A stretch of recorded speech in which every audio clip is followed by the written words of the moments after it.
Business is hard. It is sacrifice. There is no work-life balance for the owner. If you want work-life balance, you're probably going to suck at both of them. I had to figure out what I really wanted and what I was willing to sacrifice for, and then I had to just go all in on it. Meet Joe Gallaher, the CEO of Gallaher Fleet Solutions, which is an independent heavy-duty diesel truck and trailer repair company. He started his company in 2019 with a single service truck and has grown it to a 40-person operation. He was also a diesel mechanic at Excel Truck Group. If you can have good technicians, and you can run a half sloppy business, a half well-ran business, and you're going to win. As long as you can fix the trucks efficiently and on time, you will have customers, you'll have work. Every single one of my fears about sharing financials, numbers, and things about the business that I thought people couldn't handle, every single time I did it, none of those fears came true. What tip of advice would you have for newer shop owners or smaller shop owners? What roadblocks did you run into when you started scaling? I think the biggest thing that made an impact for me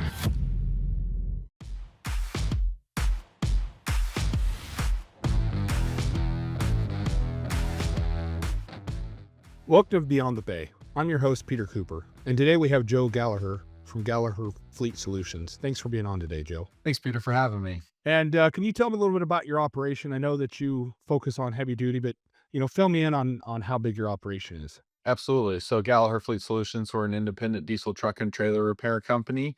We're headquartered out of the Charlotte, North Carolina area. So we have two shops. One is about an hour north of Charlotte, and the other one's about 45 minutes southwest.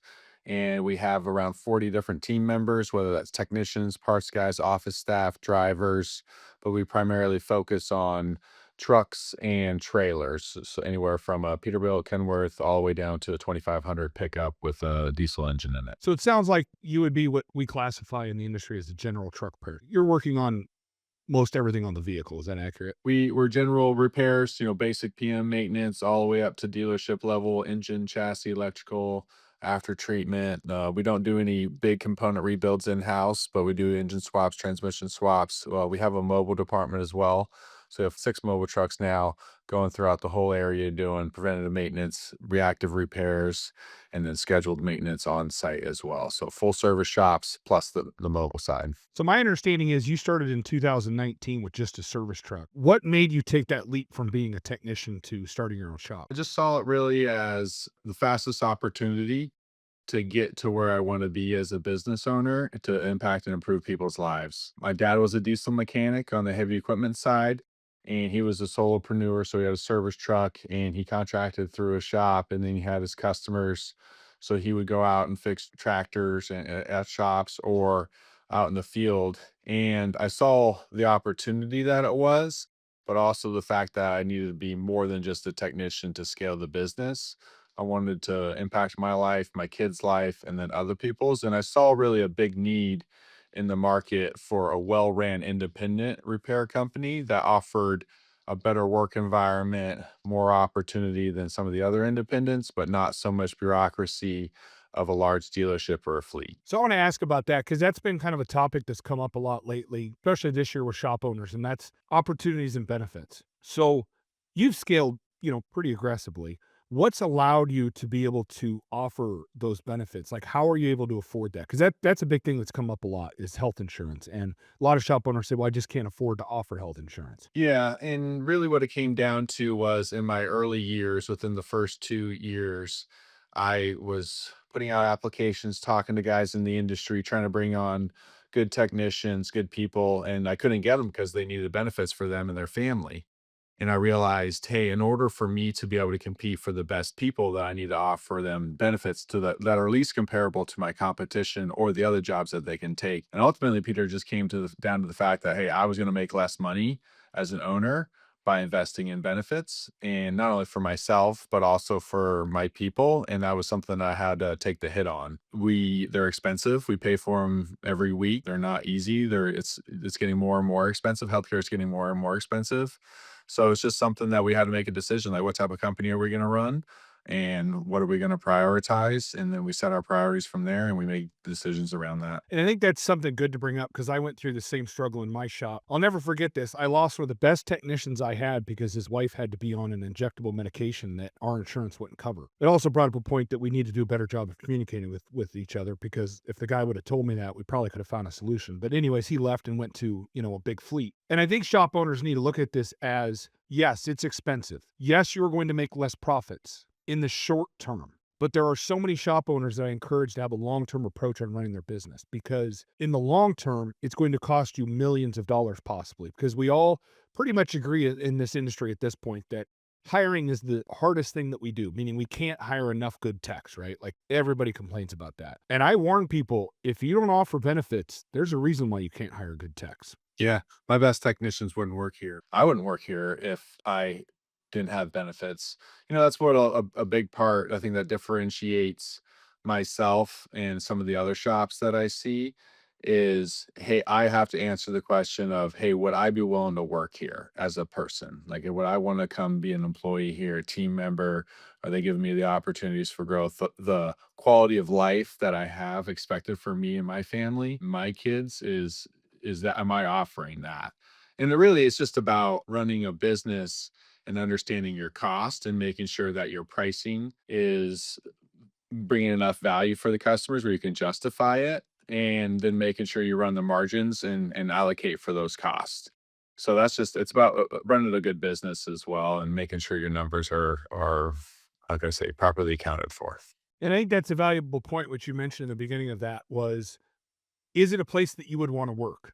And I think so many owners, number one, don't ask that question, but you need to take it a step further and go, is this a place other people want to work? And the way that I actually work with that with the clients I coach is I ask them a very simple question. Why would someone want to work for you? And I said, there's two answers I don't want to hear. I don't want to hear because we pay good, because you don't pay that good. Like, you know what I mean? Like, you're not paying double what everybody else pays. So you're not paying that good. Nobody can afford to do that. And number two, please do not use the word it's because we're like a family. Because in my world, I grew up on a farm. And if you told me it was going to be like a family, to me, that meant you're going to want me to work 10 hours a day for free and you're going to abuse me. Like, that's what employees hear when you say that. Similar. My family, every Saturday morning, we woke up at 6 in the morning and worked all day out in the blistering heat on every Saturday of the year. And that was not something that I wanted to do with my family. So I don't use the family reference. I don't say that we pay well. Really what it comes down to for me is saying, hey, we're different because first of all, we care more. We treat you, we want to be treated. And then also the fact that, hey, we're not just going to treat you like a number. That's a big thing that I see across the board. And for me as well is, hey, I wanted a voice. I wanted to be heard, whether it mattered or not. I just needed a voice of opinion. So that way I could at least feel like I was a part of something bigger than myself. And then like, why are we here? Like, what's our purpose? What are we trying to accomplish? Our mission, our core principles, all that stuff. And I worked for a pretty good sized dealership. It was on the wall. No one even talked about it. No one knew what they were. See the big fleet. It's almost a buzzword that has a negative connotation to it. But when you really break it down and live your life by it and run your business, because that's an extension of the business owner's life, with a sense of purpose and communicate that well to your people, they want to be a part of that. Now, good technicians, they're going to want top pay, which is determined by your area, right? Like, and if they're good technicians, they're going to make that money back and a lot more. So pay them well. I think Richard Branson said, pay your people, treat your people so well that they don't want to leave, and pay them so well that they can't, or something along those lines. Where it's a two-part thing where you have to pay them well and you have to treat them well. And technicians know that if they don't get one or the other, that they can find it somewhere else. So it's just about a holistic approach to it. And then understanding, like, there's so many surveys that come out about technicians. They want pay, growth opportunities, and culture, right? And in that order, you got to pay them, you got to give them growth opportunities, and then you got to have the culture that they're looking for. A lot of it's too just about transparency, communication. Don't keep them in the dark. They want to be. I call them. This is a technician-driven industry. If you can have good technicians and you can run a half, sloppy business, a half well-ran business, and you're going to win. As long as you can fix the trucks efficiently and on time, you will have customers. You'll have work because at least they know their truck's going to get fixed right. If you don't have good technicians, that you can't do that. Yeah, and I think that's something that we all have to acknowledge in this industry as owners. We're not here to fix trucks. We're here to hire and make the best technicians we can because without them, none of this works. So I do want to dive into something you just said, and that is openness and transparency. Explain that a little bit more. What's your philosophy on open? How open are you with technicians about things in your business? So I have a pretty transparent business mindset, and it's not always been this way, but I've evolving it. And the longer and longer I do this, the more and more I learn about businesses, the more and more transparent I am. And that comes down to like the operational leadership team. So I have 6 people on the operational leadership team with me. They're some of my service managers, director of service operations, office manager, parts manager, and that's full transparency on the P&L, the cash flow statement, the balance sheet, everything. I don't hide the problems of the business. I actually share the problems in the business. And this goes back to a book I read not too long ago that I learned from a very successful shop owner in this area. And it really just teaches you like people want to come to work to be challenged and to be a part of solving the problem, right? Like publicly traded companies, they literally have earning calls with the whole world. Like you can go look up a publicly traded company's earnings, every single one of their expenses, how much the CEO makes, the executives, and they share that with the world. And then we turn around and small, medium-sized businesses, we won't even tell people like what our goals are and like how to win at business and how much money we're making or how much money we're losing. Right. And so like we changed that philosophy years ago, have a shared gold format that I learned from Dave Ramsey. And we share about our business because people want to solve those problems. And we just talk about the problems that we have. Now, there's a level of sharing in certain things, and there has to be tact and professionalism, but it starts with education and educating your team about how business works and what a P&L is and like how do we win at business? What metrics do we need to hit in order to win and to be profitable? One of the big things that I changed was my brother wrote a book on profit sharing. He runs multiple different businesses and he taught me how to do a profit sharing model.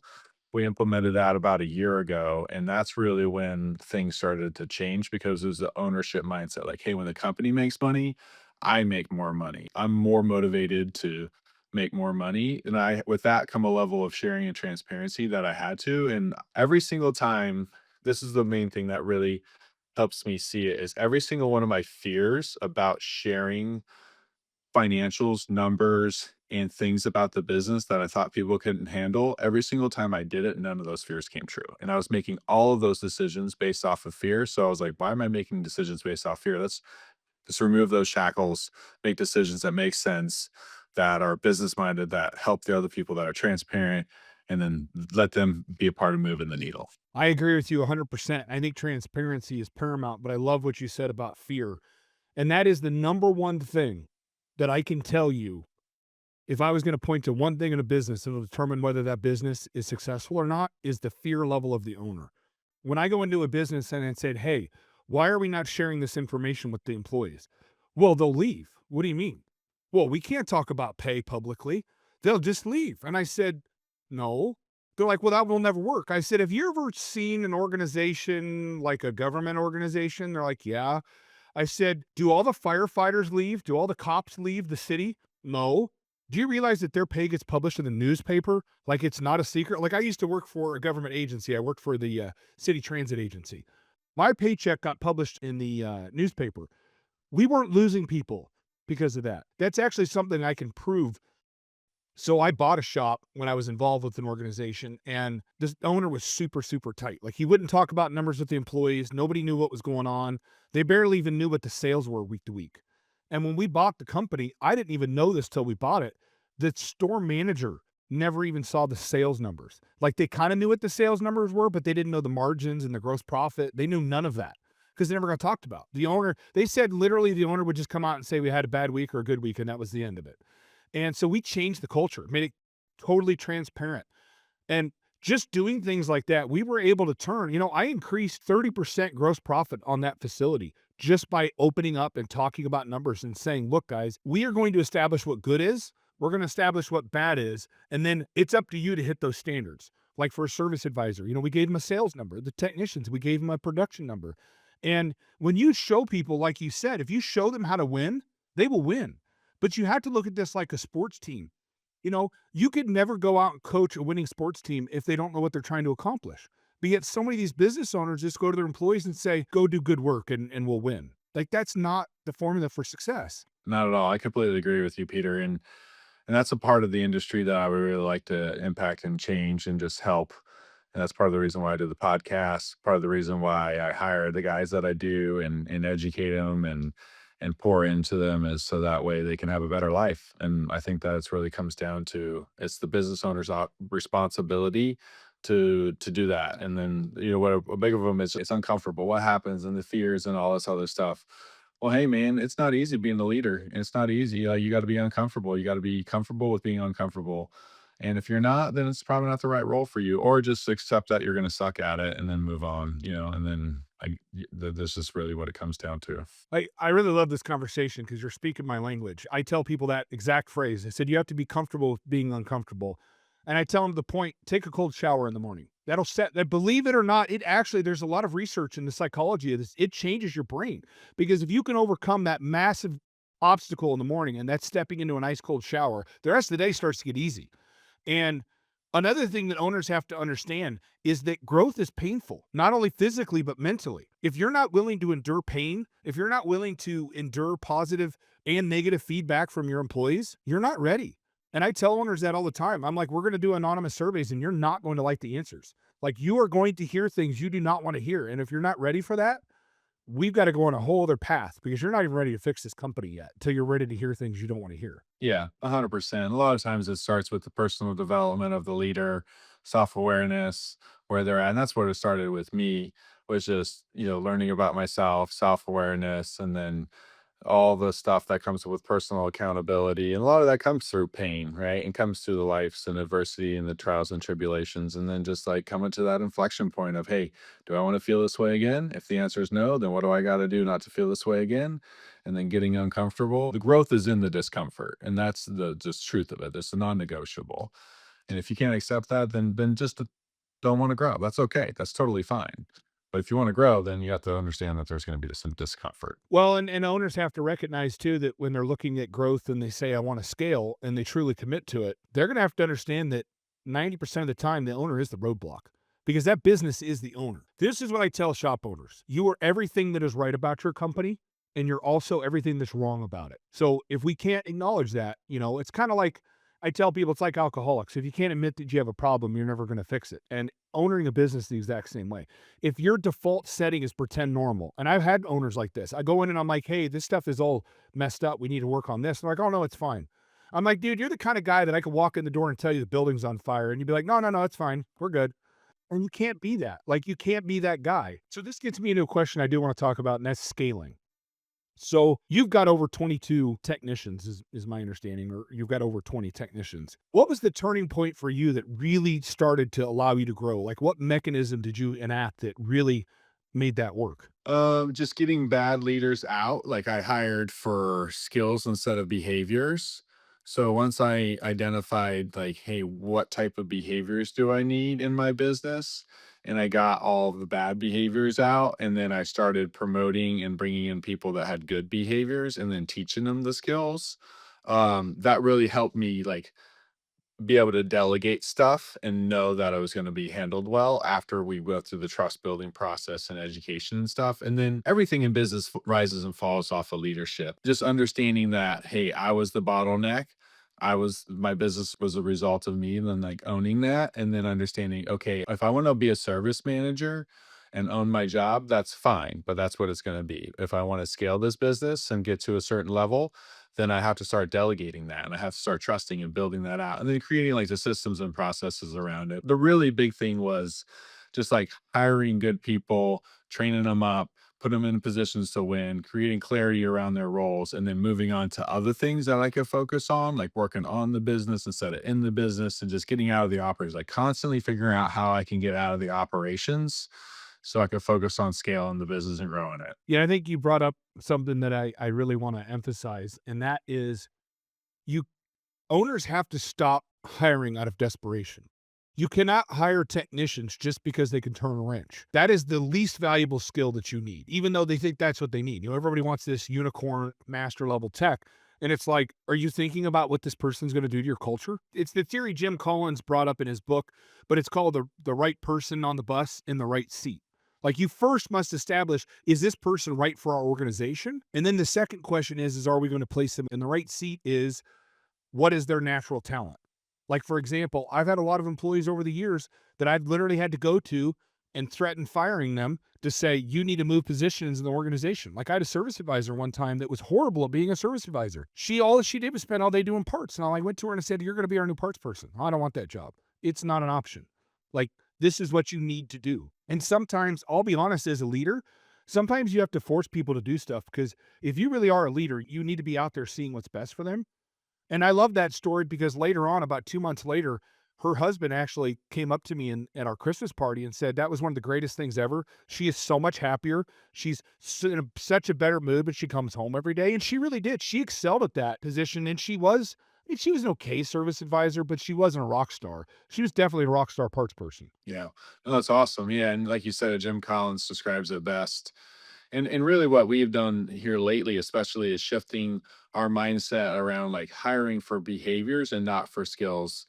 And like something I learned here really recently was you hire for skills but fire for behaviors.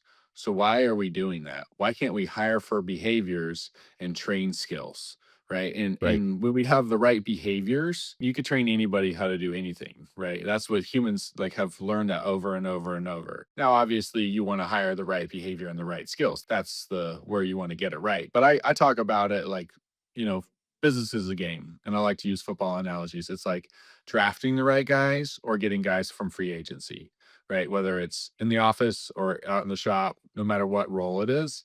Hey, are we going to draft a guy and develop him because he has the right behaviors and the intangibles and we can teach him all the skills that he has? Or are we going to go out to the free agent market and pull one in? Do they have the right behaviors and the right skills? Or do we have to teach them some of the skills, but they come with the right behaviors? And we've gotten pickier about hiring. I made a ton of bad hiring decisions, more than I've made good ones, and that's how I learned how to get it right the first time or moving forward, and I don't get it right every single time. Now there's layers of people that do interviews, and I'm having an interview at lunch today with a technician, and I'm the last guy. I'm just checking for alignment and being super transparent on who we are and what to expect, and just telling them, shooting them straight of like, "Hey, this is who we are. This is what we're gonna do. This is how we're going to act, what we're going to do. Do you want to be a part of the team or not? Because if you don't want to be a part of the team, you don't want to do it with us. That's totally fine. Just don't. I just want to be upfront about that. I've made a lot of mistakes where I've fired people and they were shocked. I come to the realization, Dave Ramsey, I heard this on a podcast one time, and he was working a scenario through somebody, and they wanted to fire a guy that'd been there for like 20 something years. And like, was he going to be shocked? And he's like, yeah, he's going to be completely taken off guard, shocked. He's like, that's because you're a bad leader. And I've done that before. And I was like, man, that was like a slap in the face, like a hard realization that the person was fired and they were shocked and it was my fault. And I just thought, well, that's true because I didn't have those hard conversations. I didn't set the standard for the behavior. I didn't correct the little things and it came big things. And then I was just done. So I moved on. And they were shocked because I didn't have the fortitude and the ability or the choice to make the decision to have the hard conversation, to be a leader about it. I think you're absolutely right in that. And what you're saying about hiring, I learned this a long time. I used to own a limo company, and I would tell people, I can teach you how to drive a limo. I can teach you how to drive a bus because we were a bus and limo company, but I can't teach you to have good personality. And I learned the hard way back then. You can't just hire anybody to be a limo driver. Like, if they don't have the right knack for it. And I think it's the same way with anything in any organization. And I love your point about, are they shocked? I was so worried about culture that I realized that if I got the culture right, the business would run itself. And so one of the things I tell people that absolutely told me that I had made it and my culture was right is when I had a technician come into me and tell me, I can't work here anymore. I'm quitting. And I said, well, why? What's going on? They literally came to me and said, I can no longer uphold your minimum standards for employment. I can't work here anymore. And I'm like, you're absolutely right. And I was literally going to fire that person that day, but they came in and did it on their own. And so I tell people that's a huge measure of success. And in 18 years of running shops that I owned, I only had to fire three mechanics. And there was one, we all know we hire people. I had one that just didn't get it. It literally took me 20 minutes to arguing with this guy after I fired him to get him to understand why I was firing him. It was like, that I should have never hired that guy, but that's a different thing. And we all were. And that's the thing. Don't be afraid to make mistakes. We're all going to make mistakes. It's perfectly fine. That's part of the human process. So what does training look like for you? So you're really focusing on hiring for attitude and aptitude. That's my words. That's what I call it. So how do you bring that skill set of the different positions in your organization? Because you have multiple different roles. You're not just hiring technicians. So do you have a formal training process? Like, what's your process on that? Yeah, so that's actually an opportunity that we have a lot of work to do on, and I have some really good ideas that we would like to do it with. We have a shop apprentice at every shop. Always have a shop apprentice. I think we want to have a Gallaher apprenticeship program and build that out, and that's our pipeline of technicians. It's our future generation of people who are going to grow this organization as well as the industry. So that's number one thing that we focus on is always having an apprentice. We believe the mantra is, hey, we have to have bench depth and we have to train our next replacement. There's no training like on the job training. So we like a good mix of people who have the skills and they can tutor some of the younger guys, or they're the younger guys, they can go after the role models in the shop, right? Whether that's the shop foreman, the service manager, and all my shop foreman, service manager, everybody in the shop side outside of the service coordinator is on the technical side. And we've seen a lot of parts people be really good by former technicians that wanted to get off the floor and get into parts. So we have a certain type of people that we like to have in the business, but we do have a lot of room for improvement and training. And every job has a more of a onboarding process and then a training plan.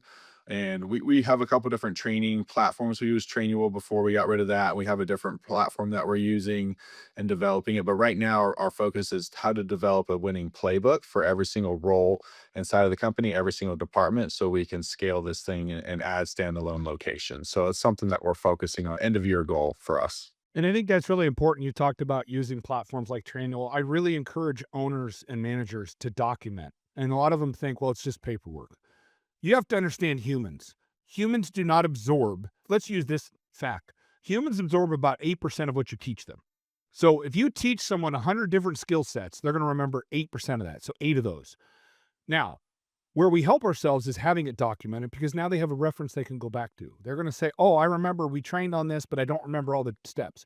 And I did this, perfect example, trying to figure sales tax and using software, right? You do it once a month. So it takes months and months to remember all the steps. So people can help themselves. If you're not the type of person that likes to sit down and actually write an SOP and open up Microsoft Word, there are softwares out there. One I love is called Tango that literally does a screen record as you click through something and it makes each step, each click its own step, and you go in and put notes on it. And it's an amazing tool and it's free, at least the basics free. So I think there's a lot of resources out there for people if they just slow down and think about it, that writing SOPs is not as hard as you think. Yeah. So you call this, you said that was called Tango? Yeah, it's called Tango. It's pretty cool. I use it a lot with our software when we would onboard new people because it would literally show them step by step. Well, this is what you do.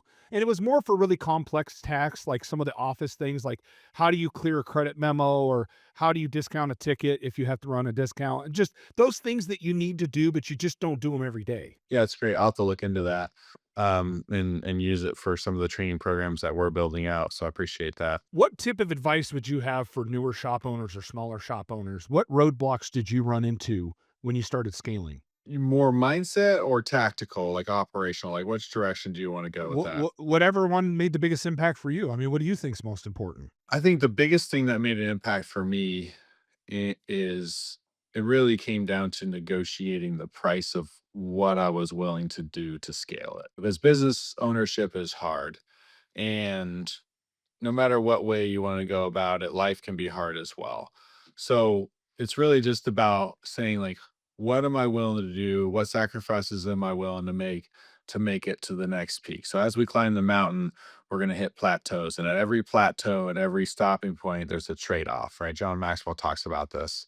And I took that from him and I talked about it as saying, hey, if I want to get to the top of the mountain, if I want to build $1 billion company that's the best in the nation, which is what our vision is, then at every plateau, there's going to be a trade off. And what am I willing to pay the price? What's the price that I pre negotiated that I'm willing to pay? Right. So that freed up my mental energy. And when I would freed up my mental energy, I didn't have to like negotiate that price constantly, right in the morning. Is it too hard? Is it worth it? Is this hard conversation going to happen? Do I need to get rid of this person or bring that one on or take that risk, buy that thing, spend that money, all that stuff? I had to negotiate that price. And once I negotiated that price, I was all in. I could use that mental energy and resources on scaling the business and growing and being more present than just negotiating a price that was just distracting me. So once I cleared up that distraction and was able to free up my mental capacity, that was the biggest thing that really helped me scale the business because now I already knew I didn't have to go back and forth with myself. I could just go all in. That's exactly what I agree with 100%, and that is that business is hard. It is sacrifice, and you all have to ask yourself before you go down a path, am I willing to give up X, Y, and Z for it? Because honestly, there's not a lot of balance in business, and I've actually got to give a speech tomorrow to a high school entrepreneur class, and that's kind of my big message is there's not going to be hanging out with your friends. There's not going to be all these things. There is no work-life balance for the owner. So you have to be willing to understand that you're going to sacrifice for this. Yeah, if you want work-life balance, you're probably gonna suck at both of them. That's what like Alex Hormozy talks about that. He's like, if you want to be average or mediocre or suck, then you could do like work-life balance, or you could just be all in on everything that you do and call it life. Right. And like that's what I had to figure out too, because I was like trying to figure out a work-life balance and how much do I spend at home and all this other stuff. And, I didn't have it all figured out or perfect. I made tons of mistakes along the way and still do. But at the end of the day, I had to figure out what I really wanted and what I was willing to sacrifice for. And then I had to just go all in on it. And that was the best thing I ever did. I don't feel the same type of fatigue, the same type of lack of motivation. I'll have Sunday night blues or Monday morning blues or whatever they call them, right? Because I know what my purpose is. I know what I'm going to get. I pre negotiated the price. So I'm all in. I've had more fun now at business and owning it. And every hardship or obstacle is just an opportunity to learn and grow from. And I think that's all, I agree with that. And I love to hear people say it out loud because I think a lot of people are afraid to say that, especially as business owners, because there are so many things that we're afraid to say because, who are we talking to every day? Well, we talk to our employees. I really encourage business owners to join some kind of a group, whether it be, I don't care if it's a Facebook group. I don't care if it's a men's group, through church or something like that. You need to have a space where you can go and talk to other professionals and be real and be vulnerable to a certain extent and say, look, maybe you are struggling with work-life balance. I talk to a lot of my clients because a lot of what I do isn't just about, operational things, teaching them how to run the business. It's about fixing their brain and their mindset and getting them to understand that, look, if you really think you're going to have a true work-life balance, you've got to get to this level before you can do it. Because so many shop owners haven't realized that they haven't hit what I call critical mass. So they don't have enough revenue to cover all the positions and they're still in the business every day, right? You have to establish that level of, well, when I make it, then I can do that. It's kind of like finances. Like we all agree that, hey, we're not going to go out and buy a sports car until we can afford it, right? Dave Ramsey, got to pay cash for toys. I think time is the same way. Like you have to understand you have to hit these plateaus and then you can change where you spend your time. But I think you're absolutely right. Like the decision fatigue is a real thing with owners. And I think if we all sit down and plan it a little bit more, build an architecture, that fatigue goes away a lot. It really does. Yeah, and I agree with you. Like getting around like-minded people, whether it's a Vistage group or business owners or just a men's group, like if you're the most successful person in the room, you're in the wrong room. And even then, I would even encourage people to do that so they could walk the journey of life with other people who experience it and they're going to learn a ton from them. And I'm a part of two that I really value, but I also would encourage business owners, and this was a big thing for me, is like the business is an extension of you. So if you're afraid to talk about what's on your mind, that's a you problem, not a people problem. That's not your people. They can handle it. They're grown adults. They're professionals. Treat them like professionals. They're not kids, right? So clarify your vision, know your purpose, and freaking go out there and get it and talk about it. I don't hold back with what I talk about with my people because they know what our purpose is. They know our mission. They know where we're at. And it's all everything that I want with the business. It's on purpose in the right direction in the vision. And if they don't want to be a part of that, that's fine. That's cool, right? I don't care. That doesn't matter to me. They can go join a different organization. But if you want to be a part of what we got going on, this is where we're going and what we're doing. And we don't hold back. I'm very candid and upfront with them about that because I want the alignment that they have and to be a part of this thing. And I might, the dream has got to be so big that everybody's individual dreams has to fit in it, right? So that's why I dream so big and have such a big vision, is because not only is my dream, but everybody else's dream has got to be able to fit inside of that. And when we can fit it all inside of that, well, let's go out there and make it happen. And I think this is a good place to wrap up. So, I really love today's conversation. We talked a lot about what I call core alignment. And I really believe that as leaders and owners, if we have core alignment, if we know ourselves what we really want, tell the world, tell your people. Don't be afraid to tell your customers why you're doing what you do. I hung a big poster on the wall and I told my customers, every one of them that walked in the door, this is how we do what we do. It wasn't even a secret. Like I give it away. People see my workflow all the time. I've published it on the internet. And that's the other thing too. Don't be afraid to talk about it, guys, because guess what? Even if they knew everything that you knew, meaning your competition, they will never be able to do what you do in a special way like you do it. Like what we do in this industry is not what makes us special, it's how we do it. And they can't duplicate that. So I really appreciate that you have been open and talked about that. Joe Gallaher, appreciate you being on today. Any final words for us? No, man, I appreciate what you're doing, Peter. I think that you're helping a lot of guys and helping elevate the industry. And I'm looking forward to meeting you in person at Diesel Connect next month. And that's a good segue for that. So anybody who's listening to this, I'm hoping this episode will get published before then. I will be at Diesel Connect the entire week. So if anybody wants to connect with me, reach out and we can schedule some time for in person. Sounds good. Thank you.